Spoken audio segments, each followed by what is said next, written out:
Assalamualaikum warahmatullahi wabarakatuh. Perkenalkan, nama saya Jumia Fatma, NIM A1A322-011.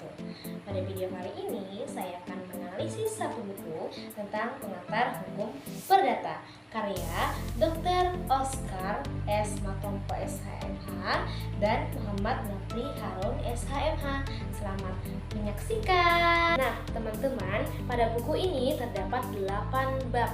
Pada bab pertama itu menjelaskan tentang pengantar hukum perdata. Nah, tentunya sebab-sebab dari pengantar hukum perdata itu terdiri dari pengertian hukum perdata, sistematika hukum perdata, kemudian sejarah singkat hukum perdata, dan ruang lingkup hukum perdata.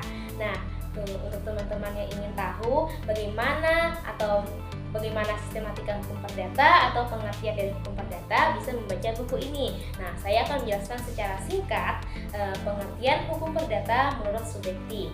Dalam artian luas, hukum perdata meliputi semua hukum privat material, yaitu segala hukum pokok yang mengatur kepentingan perseorangan. Kemudian pada bab yang kedua itu hukum tentang orang. Pada bab ini terdiri atas 2 subbab. Yang pertama pengertian hukum orang dan yang kedua yaitu subjek hukum.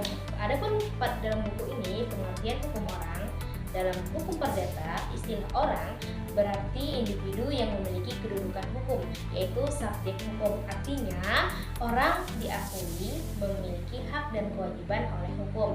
Kemudian pengertian subjek hukum pada buku ini adalah mereka yang dapat memiliki hak dan kewajiban. Nah, contohnya hak milik atau kewajiban membayar hutang karena diakui secara hukum sebagai pihak yang dapat melakukan tindakan hukum. Nah, jadi subjek hukum adalah pendukung hak dan kewajiban. Kemudian pada bab 3 itu tentang hukum keluarga. Ada beberapa subbab dalam bab ini. Yang pertama itu pengertian hukum keluarga, hukum perkawinan. Nah, hukum perkawinan ini terdiri menjadi 4 lagi. Yang pertama itu pengertian perkawinan, syarat-syarat perkawinan, larangan perkawinan, pencegahan dan pemerintahan perkawinan. Kemudian ada tentang keturunan, perwalian, pengakuan, kedewasaan. Nah, apa sih pengertian dari hukum keluarga? Nah, hukum keluarga pada buku ini yaitu bagian dari hukum perdata yang mengatur hubungan pribadi dan kekeluargaan dari lahir sampai ia meninggal. Pada bab yang keempat itu tentang hukum waris. Nah, dalam bab ini menjelaskan secara detail bagaimana sih hukum waris itu.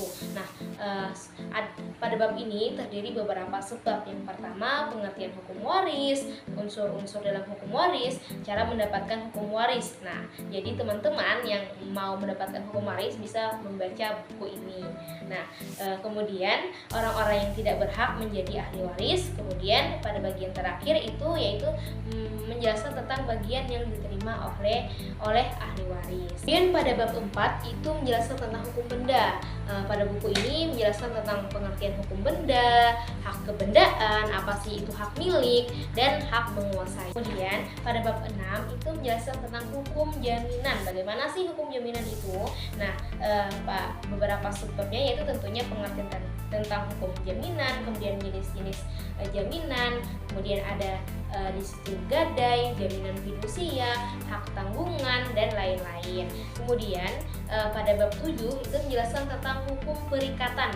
Nah, tentunya pada buku ini dijelaskan secara detail apa sih hukum perikatan itu, kemudian bagaimana sumber perikatan, kemudian apa saja jenis-jenis perikatan, kemudian bagaimana cara menghapuskan perikatan itu.